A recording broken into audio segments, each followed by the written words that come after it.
கர்த்தருக்குள் மிகவும் அன்பான சகோதர சகோதரிகளே, இந்த அருமையான நாளிலும் சுகமளிக்கும் செய்திகளின் வழியாக உங்களை சந்திப்பதிலே நான் பெருமகிழ்ச்சி அடைகிறேன். பிரியமானவர்களே, நமது மன அழுத்தத்தை மாற்ற அல்லது சமாதானத்தை பெற்றுக்கொள்ள என்ன வழி, அல்லது மன அழுத்தத்திலிருந்து விடுதலை ஆவது எப்படி, அல்லது சமாதானத்தை பெற்றுக்கொள்வது எப்படி என்ற தொடரை நாம் பார்த்து கொண்டு வருகிறோம். பிரியமானவர்களே, இந்த நாளிலும் கர்த்தர் உங்களை ஆசீர்வதிப்பாராக. நீங்கள் எத்தனை பேர் மன கவலைகளோட பாரங்களோட அல்லது இதிலிருந்து எப்படி விடுதலையாவது, கவலையும் பாரங்களும் எப்படி இதிலிருந்து எப்படி நான் விடுதலையாவது என்று நீங்கள் தவித்துக் கொண்டிருக்கலாம். இந்த நாளிலும் கூட இந்த நாளிலே கர்த்தர் உங்களோடு பேசுவார். பிரியமானவர்களே, ஹல்லேலூயா, ஆமென். பிரியமானவர்களே, நாம் வேதத்திலே அநேக வசனங்கள் சமாதானத்தை பெற்றுக்கொள்வது எப்படி என்பதற்கு வழிகள் அநேகம் கொட்டி கிடக்கின்றன என்று சொன்னேன். முதலாவது, இயேசு கிறிஸ்துவை ஏற்றுக்கொள்கிற பொழுது நமக்கு பூரண சமாதானம் கிடைக்கிறது. ஏனென்றால் சமாதானத்தை உண்டு பண்ணும் ஆக்கினை அவர் மேல் வந்தது என்று இயேசுவை பற்றி ஒரு 600 வருடங்களுக்கு முன்பாகவே ஏசியா தீர்க்கதரிசனம் உரைத்திருக்கிறார். அல்லேலூயா. அது மட்டுமல்ல, இயேசு கிறிஸ்து வந்த பொழுதும் வருத்தப்பட்டு பாவபாரம் சுமக்கிறவர்களே, நீங்கள் எல்லாரும் என்னிடத்தில் வாருங்கள், நான் உங்களுக்கு இளைப்பாறுதல் தருவேன் என்று சொன்னார். பிரியமானவர்களே, அப்படியாக இயேசு கிறிஸ்து மூலமாக நமக்கு சமாதானம் கிடைக்கிறது. இரண்டாவது, வேதத்தை வாசிப்பதன் மூலமாக நமக்கு மிகுந்த சமாதானம் உண்டு. வேதத்தை நேசிக்கிறவர்களுக்கு மிகுந்த சமாதானம் உண்டு என்று சொல்லி நாம் வேதத்திலே நாம் வாசிக்கிறோம். அப்படியாக வேதத்தை வாசிக்கிற பொழுது நமக்கு எல்லா கவலைகளையும் பாரங்களையும் கர்த்தர் போக்கி சமாதானத்தினால் நிறைக்கிறார். பிரியமானவர்களே, அடுத்தது மூணாவதாக, பரிசுத்த ஆவியானவர் உங்களை நிறைக்கிற பொழுது அவர் உங்களை பூர்ண சமாதானத்தோடு நடத்துவார் என்று சொல்லி நாம் பார்க்கிறோம். பிரியமானவர்களே, நான்காவதாக பிரியமானவர்களே, நாம் என்ன பார்த்தோம் என்றால், நாம் அதாவது ஐக்கியமாக இருக்கிற பொழுது ஒரு ஐக்கியமாக, குடும்பத்தில் ஐக்கியம், சபையில ஐக்கியம், நண்பர்களோட ஐக்கியம், இப்படி ஐக்கியமாக நாம் இருக்கிற வேளையில நம்மளுக்கு சமாதானம் குறைவில்லாமல் வருகிறது என்று பார்த்தோம். ஹல்லேலூயா. அடுத்ததாக நான் சொல்லிக்கொண்டு நாம் தெய்வ பிரசன்னத்தில் நிரம்பி இருக்கிற பொழுது நமக்கு என்ன கிடைக்கிறது, நல்ல சமாதானம் ஒரு நதியை போல வருகிறது என்று சொல்லி பார்த்தோம். அப்புறம் ஜெபிக்கிற பொழுதும் உங்களுக்கு நிறைய கர்த்தரிடத்தில் நீங்கள் எல்லா காரியங்களையும் நீங்கள் சொல்லி ஜெபிக்கிற பொழுதும் உங்களுக்கு சமாதானம் கிடைக்கிறது. அடுத்ததாக கூட நாம் என்ன பார்த்தோம் என்றால், தெய்வ பிரசன்னத்தினால் சமாதானம். யோவான் 20:19 வாசித்தோம். வாரத்தின் முதல் நாளாகிய அன்றைய தினம் சாயங்கால வேளையிலே சீஷர்கள் கூடியிருந்த இடத்தில் யூதர்களுக்கு பயந்ததினால் கதவுகள் போட்டியிருக்கையில் இயேசு நடுவே வந்து உங்களுக்கு சமாதானம் என்றார். இப்படியாக புதிய ஏற்பாட்டிலே இயேசு உங்களுக்கு சமாதானம் சமாதானம் சமாதானம் என்று 3 இடங்களிலே சொல்லி இருக்கிறார். பிரியமானவர்களே, எனவே இயேசு கிறிஸ்து உங்கள் நடுவிலே வருகிற பொழுது உங்களுக்கு சமாதானம் கிடைக்கிறது. ஹல்லேலூயா.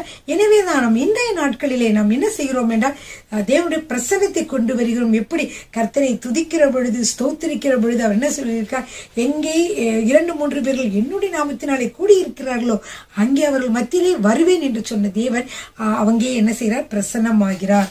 அவருடைய பிரசன்னத்திலே உங்களுக்கு விடுதலை உண்டு, சமாதானம் உண்டு, சந்தோஷம் உண்டு. பிரியமானவர்களே, எல்லாவற்றிலிருந்தும் நோய் நொடிகள், பண பிரச்சனைகள், குடும்ப பிரச்சனைகள் எல்லாவற்றிலிருந்தும் விடுதலை கிடைக்கிறது என்று சொல்லி பார்த்தோம். பிரியமானவர்களே, அப்புறம் நான் சொன்னேன், ஸ்தோத்திரங்களையும் துதிகளையும் நாம் செலுத்துகிற பொழுது கூட நமக்கு என்ன ஆகிறது, ஒரு சமாதானம் நிரப்பப்படுகிறது. எனவே இந்த வேளையிலும் கூட ஒரு அருமையான பாடலை நான் பாடி கர்த்தரை ஸ்தோத்திரிக்க போகிறேன். நீங்களும் அவரோடு சேர்ந்து இந்த பாடலை பாடுங்கள். இந்த பாடலை பாடி நீங்கள் துதிக்கிற பொழுது நீங்கள் மெய்யாகவே சமாதானத்தை பெற்றுக்கொள்வீர்கள். ஹல்லேலூயா, ஆமென். அடைக்கலமே உமது அடிமை நானே. அல்லேலூயா. ஆக்சுவலி நம்ம ஆண்டவருடைய அடிமைகள் கிடையாது. நம்மள யாரு, தேவனுடைய பிள்ளைகளாக இருக்கிறோம். ஆனால் ஒரு பக்தர் அவ்வளவு உருக்கமா பாடியிருக்காரு, அந்த உலகத்துல வேற எதுக்குமே நான் அடிமையாக மாட்டேன் ஆண்டவர், உம்முடைய அன்பிற்கே நான் அடிமை, உமைக்கே அடிமை என்று அவர் ஒரு பாடலை பாடியிருக்கிறார். இந்த பாடலை நான் மத்தியில் பாட விரும்புகிறேன். பிரியமானவர்களே, அடைக்கலமே உமது அடிமை நானே, ஆர்ப்பரிப்பேனே அகமகிழ்ந்து, கர்த்தர் நீ செய்த நன்மைகளை நித்தம் நித்தம் நான் நினைப்பேனே, அடைக்கலமே உமது அடிமை நானே, ஆர்ப்பரிப்பேனே அகமகிழ்ந்து, கர்த்தர் நீ செய்த நன்மைகளையே நித்தம் நித்தம் நான் நினைப்பேனே. அளவற்ற அன்பினால் அணைப்பவரே, எண்ணற்ற நன்மைகளால் நிறைப்பவரே. அளவற்ற அன்பினால் அணைப்பவரே, எண்ணற்ற நன்மையால் நிறைப்பவரே. மாசில்லாத நேசரே, மகிமை பிரதாபா, பாசத்தால் உம் பாதம் பற்றிடுவேனே. மாசில்லாத நேசரே, மகிமை பிரதாபா, பாசத்தால் உம் பாதம் பற்றிடுவேனே. ஆடைக்கலமே உமதடிமை நானே, ஆர்ப்பரிப்பேனே அகமகிழ்ந்தே. கர்த்தர் நீர் செய்த நன்மைகளையே நித்தம் நித்தம் நான் நினைப்பேனே. கர்த்தரே உம் செய்கைகள் பெரியவைகளே, சுத்தரே உம் செயல்கள் மகத்துவமானதே. கர்த்தரே உம் செய்கைகள் பெரியவைகளே, சுத்தரே உம் செயல்கள் மகத்துவமானதே. நித்தியரே உம் நியாயங்கள் என்றும் நிற்குமே, பக்தரின் பேரின்ப பாக்கியமிதே. நித்தியரே உம் நியாயங்கள் என்றும் நிற்குமே, பக்தரின் பேரின்ப பாக்கியமிதே. ஆடைக்கலமே உமதடிமை நானே, ஆர்ப்பரிப்பேனே அகமகிழ்ந்தே. கர்த்தர் நீர் செய்த நன்மைகளையே நித்தம் நித்தம் நான் நினைப்பேனே. என்னை என்றும் போதித்து நடத்துபவரே, கண்ணை வைத்து ஆலோசனை சொல்லுபவரே. என்னை என்றும் போதித்து நடத்துபவரே, கண்ணை வைத்து ஆலோசனை சொல்லுபவரே. நடக்கும் வழிதானை காட்டுபவரே, நம்பி வந்தோரை கிருபை சூழ்ந்து கொள்ளுதே. நடக்கும் வழிதானை காட்டுபவரே, நம்பி வந்தோரை கிருபை சூழ்ந்து கொள்ளுதே. அடைக்கலமே உமதடிமை நானே, ஆர்ப்பரிப்பேனே அகமகிழ்ந்தே. கர்த்தர் நீர் செய்த நன்மைகளையே நித்தம் நித்தம் நான் நினைப்பேனே. கரம் பற்றி நடத்தும் கர்த்தர் நீரல்லோ, கூப்பிட்ட என்னை குணமாக்கி நீரல்லோ. கரம் பற்றி நடத்தும் கர்த்தர் நீரல்லோ, கூப்பிட்ட என்னை குணமாக்கி நீரல்லோ. குழியில் வீழாதபடி காத்து கொண்டீரே, அழுகையை கழிப்பாக மாற்றி விட்டீரே. குழியில் வீழாதபடி காத்து கொண்டீரே, அழுகையை கழிப்பாக மாற்றி விட்டீரே. அடைக்கலமே உமதடிமை நானே, ஆர்ப்பரிப்பேனே அகமகிழ்ந்தே. கர்த்தர் நீர் செய்த நன்மைகளையே நித்தம் நித்தம் நான் நினைப்பேனே. பாவங்களை பாராதென்னை பற்றி கொண்டீரே, சாபங்களை நீக்கி சுத்த உள்ளம் தந்தீரே. பாவங்களை பாராதென்னை பற்றி கொண்டீரே, சாபங்களை நீக்கி சுத்த உள்ளம் தந்தீரே. இரட்சண்யத்தின் சந்தோஷத்தை திரும்ப தந்தீரே, உற்சாக ஆவி என்னை தாங்க செய்தீரே. இரட்சண்யத்தின் சந்தோஷத்தை திரும்ப தந்தீரே, உற்சாக ஆவி என்னை தாங்க செய்தீரே. அடைக்கலமே உமதடிமை நானே, ஆர்ப்பரிப்பேனே அகமகிழ்ந்தே. கர்த்தர் நீர் செய்த நன்மைகளையே நித்தம் நித்தம் நான் நினைப்பேனே. அல்லேலூயா. மிகவும் அருமையான பாடல் பிரியமானவர்களே. இதை அந்த பழைய பாடல் தான். ஆனால் கர்த்தருடைய அன்பை நினைத்து நாம் துதிக்கிற பொழுது அவர் என்ன செய்கிறார்? நம்மை சமாதானத்தினாலும் சந்தோஷத்தினாலும் நிறைக்கிறார். நம்மை குணமாக்குகிறவராக இருக்கிறார். நம் பாவங்களை சாபங்களை எல்லாம் அவர் என்ன செய்கிறார்? மாற்றுகிறவராக இருக்கிறார். ஹல்லேலூயா. உற்சாக ஆவியை கொடுத்து தாங்க செய்கிறார். ஹல்லேலூயா. துதியும் ஸ்தோத்திரத்திற்கு ஸ்தோத்திரம் பண்ணுகிற பொழுது துதிக்கிற பொழுது உங்களுக்கு சமாதானம் நிரப்புகிறது. இதற்கு எந்த வசனம் நீங்கள் ஆதாரமாக கொண்டிருக்கிறீர்கள் பிரியமானவர்களே? அந்த வசனம் என்னவென்றால் பிலிப்பியர் 4:6-7 வசிக்கலாமா?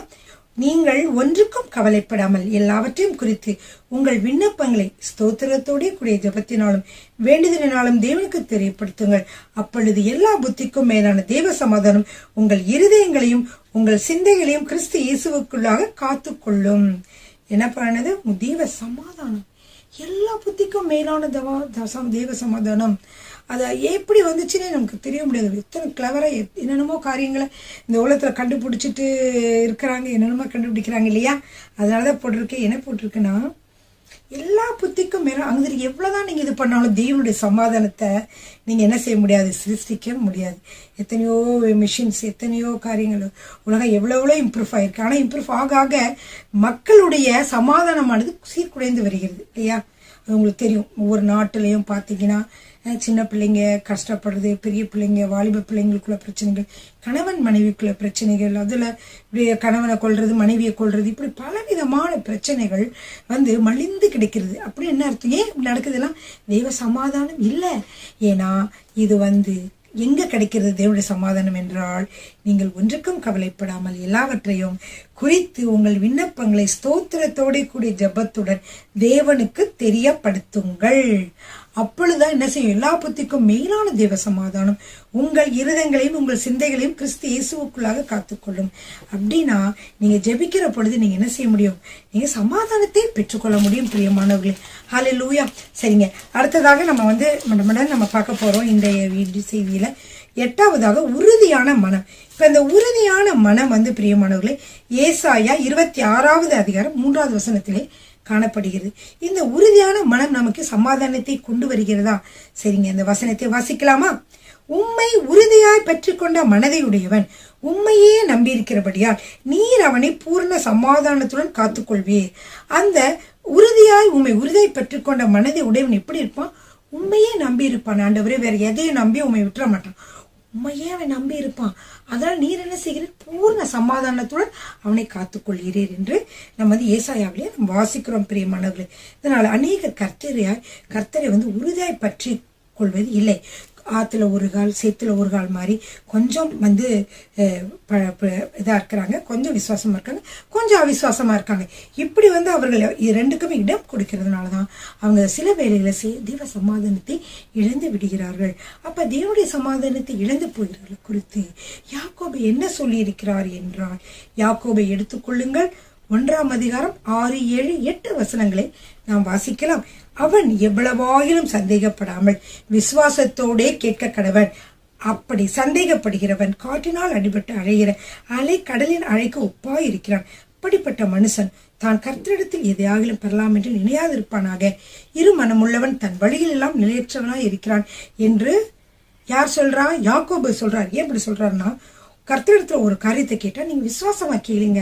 உங்களுக்கு சந்தேகம் வந்துச்சுன்னா நோ, கர்த்தர் தருவார். நோ, கர்த்தர் தருவார். வேத வசனம் இப்படி சொல்கிறது. இடத்துல நீ கேட்கும் போது எல்லாத்தையும் நீ பெற்றுக்கொள்வாய் என்று வசனம் சொல்கிறது என்று சொல்லி நீங்க என்ன செய்யணும்? ஆண்டவரையே இருக்க பிடிச்சுக்கொண்டே இருக்க முடியுது. உங்களுக்கு சமாதானத்தினால கர்த்தர் நிரப்புவார் இல்லையா? அதான் பார்த்தோம். எனவே நீங்க கர்த்தரை நம்புவதை விட்டு விட்டு நம்ம நாசியுள்ள மனிதர், நாசியில் சுவாசமுள்ள மனிதன் மேலே நாம் நம்பிக்கையை வைப்போமானால் அதனால் அவன் என்னப்படுவதற்கு ஏமாத்திரம் என்று வசனம் சொல்லுகிறது. அதனால வசனம் என்ன சொல்லுகிறதுனா, கர்த்தரை நம்புவதை விட்டு விட்டு ஒரு நாளும் உங்கள் நம்பிக்கையை நாசியிலே சுவாசமுள்ள மனுஷன் மேல் வைக்காதிருங்கள். என்னப்படுவதற்கு அவன் ஏமாத்திரம். அவனோடு கூட அவன் வாக்குறுதிகளும் அவனுடைய உறுதிமொழிகளும் அழிந்து போகின்றன. ஏன்னா ஒரு மனிதன் உங்களுக்கு நான் எல்லாம் செய்யறேன்னு சொல்றான், ஆனா அவர் இடையில அவன் மறித்து போயிட்டான்னு வைங்க, அந்த சொன்ன காரியங்கள் என்ன ஆகும்? அவனோடய சேர்ந்து அந்த வாக்குறுதிகளும் உறுதிமொழிகளும் அழிந்து போகும். ஆனா கர்த்தரை நம்பிக்கையாய் கொண்ட மனிதன் பாக்கியவான். ஏன்னா கர்த்தரை நம்பிக்கையாய் கொண்டிருந்த என்ன செய்ய மாட்டான், ஒரு நாளும் ஆண்டவர் உங்களை அவர் அழியவும் மாட்டார், உங்களை கைவிடவும் மாட்டார். அதனால தாவீது அரசர் கர்த்தரை நோக்கி என்ன சொன்னார், கர்த்தாவே நீரே என் நம்பிக்கை என்று திரும்ப திரும்ப சொல்லுகிறார். அவர் குதிரையின் மேலும் குதிரை வீரரின் மேலும் நம்பிக்கை வைக்கவில்லை. பிரியமானவர்களே, ரதங்களையோ வில் வீரரையோ நம்பி இருக்கவில்லை. தாவீது கோலியாத்தை எதிர்க்கும் பொழுது கூட அவர் சவுலோட ஆடையை கூட என்ன செஞ்சாரு, அவரே எதிர்பார்க்கவே இல்லை. அவர் ஆடையெல்லாம் போட்டு பார்த்தாரு. நல்லா என்னது போர் வீரர்களுக்குரிய எல்லா ஆடையும் சவுல் கொடுத்தாரு. தாவீது போட்டு பார்த்துட்டு தொலைன்னு இருந்துச்சு. அவருக்கு அது பிடிக்கவே இல்லை. அவர் சொல்லிட்டாரு, வேணாம், எனக்கு இதெல்லாம் வேண்டாம் அப்படின்னு சொல்லிட்டு ஒண்ணுமே இல்லாம போனாரு. இயேசு என்ற நாமத்தின் மேல நம்பிக்கை வைத்து அவர் சென்றார். என்ன நடந்தது பிரியமானவர்களே, அவர் அப்படியே 5 கூழாங்கல்ல ஒரு கூழாங்கல்ல அடிச்ச உடனேயே அரக்கன் விழுந்தான். பிரியமானவர்கள், உங்கள் வாழ்க்கையிலும் இருக்கக்கூடிய அரக்கர்கள் உங்களை கஷ்டப்படுத்தி கொண்டிருக்க, துன்பப்படுத்தி கொண்டிருக்கிற எந்த சோதனையோ வியாதியோ எந்த விதமான குடும்ப கட்டுகளோ பிசாசோ யாரா இருந்தாலும் இந்த ஒரு கல்லிலே, இயேசு நாமம் என்ற ஒரு கல்லினாலே நீங்கள் அதை முறியடிக்க முடியும். ஹல்லேலூயா, ஆமென்.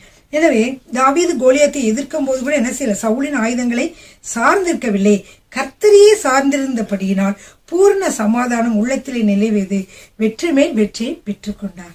ஹல்லேலூயா, ஆமென். சரிங்க, இது உறுதியான மனத்தினாலே சமாதானம். அடுத்தது சாந்த குணத்தினாலே சமாதானம். சாந்த குணமுள்ளவர்கள் பாக்கியவான்கள் அப்படின்னு ஒரு வசனத்துல நீங்க பார்த்திருப்பீங்க. அது என்னன்னா மத்தேயு 5:5. சாந்த குணமுள்ளவர்கள் பாக்கியவான்கள், அவர்கள் பூமியை சுதந்திரித்துக் கொள்வார்கள். பாருங்க,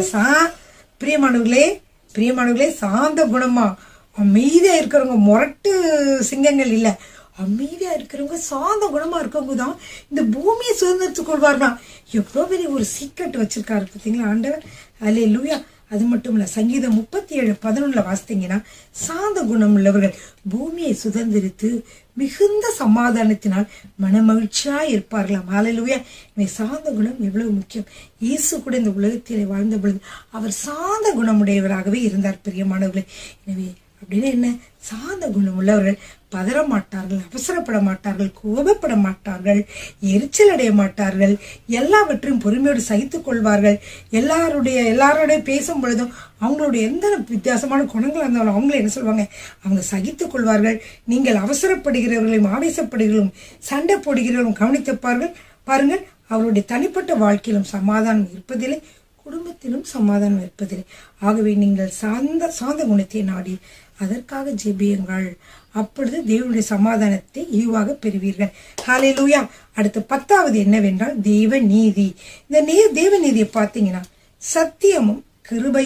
சத்தியமும் ஒன்றையொன்று சந்திக்கும், நீதியும் சமாதானமும் ஒன்றையொன்று முத்தம் செய்யும் என்று சங்கீதம் 85:10. அப்படின்னா ஒரு நீதியோடு நீதி நியாயமா இருக்கிற பொழுது சமாதானம் கிடைக்கும். யார் ஏமாத்தினா, சில பேர் கள்ளம் கபடமா திருட்டுத்தனமா ஏமாத்துவாங்க. எவ்வளவு நேரத்துக்கு அந்த சந்தோஷம் சமாதானம் இருக்கும்னு பாக்குறீங்க, கொஞ்ச நேரம் தான் இருக்கும். அதே மாதிரி இவங்க எப்படி அடுத்தவங்க ஏமாத்துறாங்களோ அதே போலவே இன்னொரு தடவை அவர்களுக்கும் ஏமாற்றங்கள், அடுத்தவர்களுக்கு ஏமாற்றுகிற பொழுது சமாதானம்லாம் என்ன செய்யும், போயிடும். சரிங்க. அப்போ நீதி நேர்மை உள்ளவர்களாகவும் ஒருதலை பட்சமாக தீர்ப்பு சொல்லாமலும் நீங்கள் இருக்க வேண்டும். மனசாட்சி என்ன சொல்லுகிறதோ, ஆவியானவர் என்ன சொல்லுகிறாரோ அதன்படி செய்யுங்கள். பொழுது நீதி உங்களுக்கு விளங்கும்.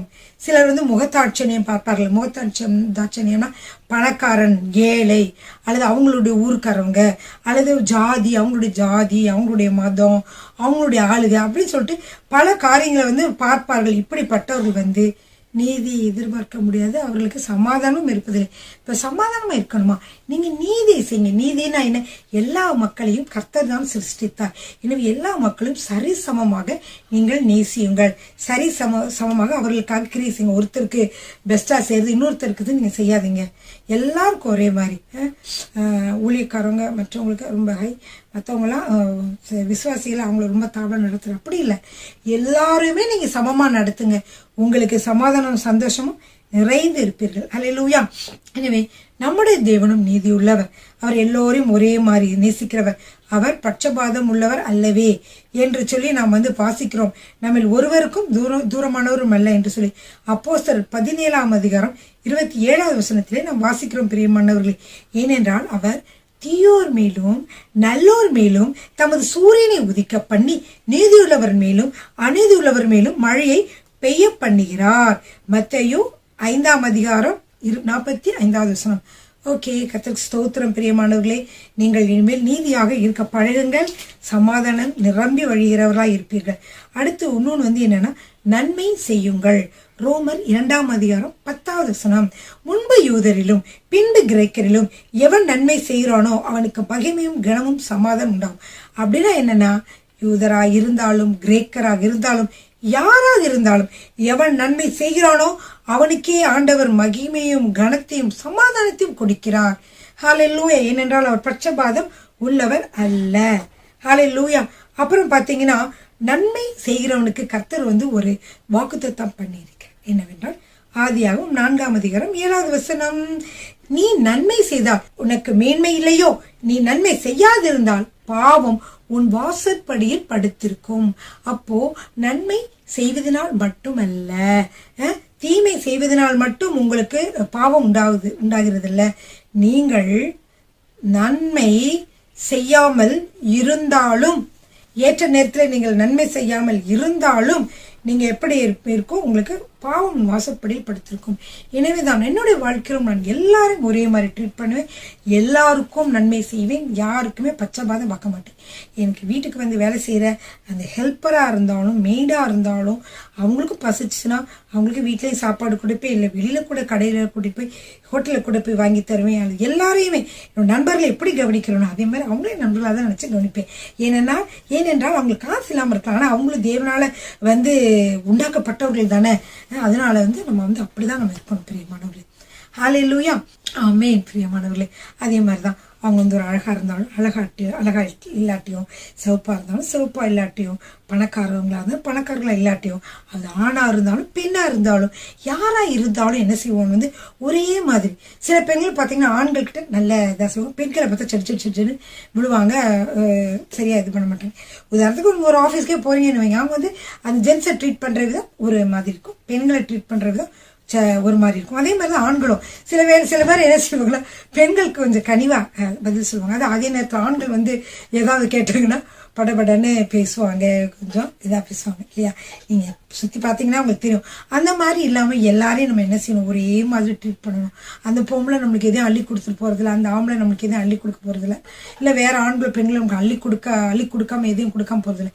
எல்லாரும் என்னென்ன நம்மளுக்கு கொடுக்க வேண்டியதோ அதெல்லாம் கொடுக்கதான் போறாங்க இல்லையா. அதனால நம்ம யாரையுமே நீங்க நீதியா இருங்க, யாரையும் ஒரே மாதிரி எல்லாரும் ட்ரீட் பண்ணுங்க. ஹல்லேலூயா. ஆமீன். அதுக்கு ஒரு மனசு வேணும், அந்த மனசு வேணும். ஆண்டவர்கிட்ட கேளுங்க. எல்லாரையும் நம்ம யாரையுமே நம்ம அற்பமாக எண்ணாதிருங்க. வேதத்துல போட்டிருக்கு. 2000 வருடத்துக்கு முன்பாக ஆண்டவர் நிறைய காரியம் நம்ம கைது வைத்து விட்டு போய்விட்டார். சரிங்களா? ஓகே. அடுத்ததாக நீங்க பாத்தீங்கன்னா பாருங்க, அப்போஸ்தலர் 10:38 பாருங்களேன். 10:38. நசரேயனாகிய இயேசுவை தேவன் பரிசுத்த ஆவியினாலும் வல்லமையினாலும் அபிஷேகம் பண்ணினார். தேவன் அவருடைய கூட இருந்தபடியால் அவர் நன்மை செய்கிறவராயும் பிசாசின் வல்லமையில் அகப்பட்ட யாவரையும் குணமாக்குகிறவராயும் சுற்றி திரிந்தார். தேவ பிள்ளைகளே, நன்மை செய்ய உங்களுக்கு திராணி இருக்கும் பொழுது அதை செய்யத்தக்கவர்களுக்கு செய்யாமல் இராதீங்கள். தீமையை நன்மையினால் வெல்லுங்கள், உங்களுக்கு சமாதானம் உண்டாகும். உங்களுக்கு நன்மை செய்ய திராணி இருக்கா, தீயவர்களா இருக்கிறாங்க அப்படிங்கறக்கா வேண்டி நீங்க செய்யாம இருக்காதீங்க. தீமையை நன்மையினாலே வெல்லுங்கள். இப்ப அப்பொழுது என்ன செய்ய செஞ்சுட்டு போய் பாருங்களேன், அப்படியே மனசு ரொம்ப சந்தோஷமா இருக்கும். உங்களுக்கு தீமை செய்தவங்களுக்கு மன்னிச்சுட்டு அதுக்கு பதிலாக அவங்களுக்கு ஒன்று செய்யறீங்கன்னு வைங்க, அதுக்கப்புறம் உங்களுடைய மனநிலைமை நீங்க பாருங்களேன். நம்மளுக்கு தீமை செய்தவங்களுக்கு கூட நம்ம மன்னிச்சுட்டு அவங்களுக்கு உதவி செய்யக்கூடிய ஒரு நல்ல ஒரு மனம் நமக்கு இருந்துச்சு நினைச்சு உங்களுக்கு சந்தோஷமா இருக்கும். ஹல்லேலூயா. அதை நீங்க செஞ்சு பாருங்க, நீங்க அனுபவிப்பீங்க. சரிங்களா? அடுத்து 12வது என்னவென்றால், ஆவியின் சிந்தையின் மூலம் நமக்கு சமாதானம். மாமிச சிந்தை மரணம், ஆவியின் சிந்தையோ ஜீவனும் சமாதானமும் ஆகும். பிரியமானவர்களே, ஆவியின் சிந்தை என்றால் நம்ம ஸ்பிரிச்சுவலோட தாட்ஸ். இந்த சிந்தை பாத்தீங்கன்னா சிலருக்கு எப்ப பார்த்தாலும் வீண் சிந்தை கொண்டிருக்கும், அதுல விடுதலை இருக்காது. மாம்ச சிந்தை அது இது அப்படின்னு சொல்லிட்டு பல காரியங்கள், பொல்லாத நினைவுகள், அடுத்தவங்களை போறாம இதெல்லாம் ஏன் நடக்குதுன்னு தெரியுமா பிரியமானவர்களே? நம்மளுடைய சிந்தனை மனமானது புதிதாக வேண்டும். நம் மனதிலே மற்றவர்கள் யார் யார் என்னென்ன சொல்கிறார்களோ அதை கேட்டு உள்ள வந்து ஸ்டோர் பண்ணி வச்சுக்கிறோம் இல்லையா. சில சமயத்துல பாத்தீங்கன்னா புஸ்தகங்கள் மூலயமா சில காரியங்களை கேள்விப்பட்டா அது தவறான காரியங்களா இருந்தாலும் அதை ஸ்டோர் பண்ணி வச்சுக்கிறோம் மைண்ட்ல. அப்புறம் பார்த்தீங்கன்னா டிவி வழியாகவும் மற்ற வழியாகவும் அல்லது மற்ற திரைப்படங்கள் மற்ற இதை நீங்கள் பார்க்கிற பொழுது வந்து ஒருத்தர் எப்படி ஒருத்தவங்களை சீட் பண்ணுறாங்க, ஒருத்தவங்க எப்படி மட்டமான பேசுகிறாங்க, இது எப்படி பேசுகிறாங்க, இப்படி பேசாதான் நல்லது, அப்படி பேசாதான் நல்லது, ஏன் நீ இப்படி இருக்க, நீ அப்படி இருக்கேன்னு பல பேர் தீமையான கருத்துக்களை அவங்க சொல்லுவாங்க. நீ அப்படி இருக்க அப்படின்னு சொல்லுவாங்க. அப்போ நீ வந்து இப்படி பேசணும், நீ அப்படி பேசணும்லாம் கெட்டதெல்லாம் சொல்லி கொடுப்பாங்க, ப்ரௌடாக இருக்காதெல்லாம். அதெல்லாம் வந்து சில பேர் கற்றுக்கிட்டு அதெல்லாம் மைண்டில் வச்சுக்குவீங்க. ஓ இப்படி இருந்தால் அவங்கள நம்ம இப்படி சொல்லி அவங்கள இது பண்ணணும் அப்படின்னு. அப்படி இருந்தால் உங்களுக்கு அந்த மாதிரி தான் வரும். அதனால இந்த இடத்துல நிரப்பி இருக்கிற அந்த கெட்ட காரியங்கள், நெகட்டிவ் தாட்ஸ் உங்களை வந்து கடுமையான அவங்கள மாற்றக்கூடிய அந்த எண்ணங்களை எல்லாம் ஒரு பக்கம் தூரி எரிஞ்சிட்டு ஆவியானவர் என்ன சொல்லுகிறார், இயேசு எப்படிப்பட்டவராக இருந்தால் தான் நமக்கு ஒரு மாடல். அவர் என்னவெல்லாம் சொன்னார், இப்படிலாம் அன்பா இருந்தார், இப்படிலாம் செஞ்சார் என்று சொல்லி நீங்கள் நிறைக்கிற பொழுது, உங்கள் சிந்தனை நிறைக்கிற பொழுது நீங்கள் என்ன செய்வீங்க, நீங்க தீமை செய்தவர்களையும் நீங்க மன்னிப்பீர்கள், அவங்க எல்லாரையும் ஒரே மாதிரி அன்பு செலுத்துவீர்கள், எல்லாருக்கும் வந்து நீங்க நன்மை செய்கிறவர்களாக இருப்பீர்கள். அந்த ஆண்டவர் எப்படி இருந்தார் அது மாதிரி நீங்களும் மற்றவர்களை சுகமாக்கிறவர்களாக, ஜெபிக்கிறவர்களாக, பாகுபாடு பார்க்காமல் எல்லாருக்கும் ஜெபிக்கிறவர்களாகவும் நீங்கள் இருப்பீர்கள். இப்படியே இயேசு கிறிஸ்து இருந்தார் பிரியமானவர்களே. ஹல்லேலூயா. இதன் ஆவியின் சிந்தையிலே நீங்கள் என்ன செய்கிறது, நீங்கள் ஆவியின் சிந்தனையில இருக்கிற பொழுது ஜீவனும் சமாதானமாக இருக்கிறது. பிரியமானவர்களே, இவ்வளவு நேரம் நீங்கள் வந்து வேதத்திலிருந்து சமாதானத்தை பெற்றுக்கொள்ளக்கூடிய வழிகளை நான் உங்களுக்கு சொன்னேன். இதெல்லாம் நீங்க ஒன்றா நீங்க கடைபிடித்து பாருங்கள், உங்களுக்கு சமாதானம் நிரம்பி வழியும். அல்லேலூயா. கர்த்தர் உங்களை ஆசீர்வதிப்பாராக. ஆமென். எங்கள் மத்தியில் உலாவுகின்ற பரிசுத்த தேவனே, என்னில் விரும்பி வாழ்பவரே, எங்கள் மத்தியில் உலாவுகின்ற பரிசுத்த தேவனே, என்னை விரும்பி வாழ்வளித்தீரே.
பரிசுத்த தேவனே, என்னில் விரும்பி வாழ்பவரே.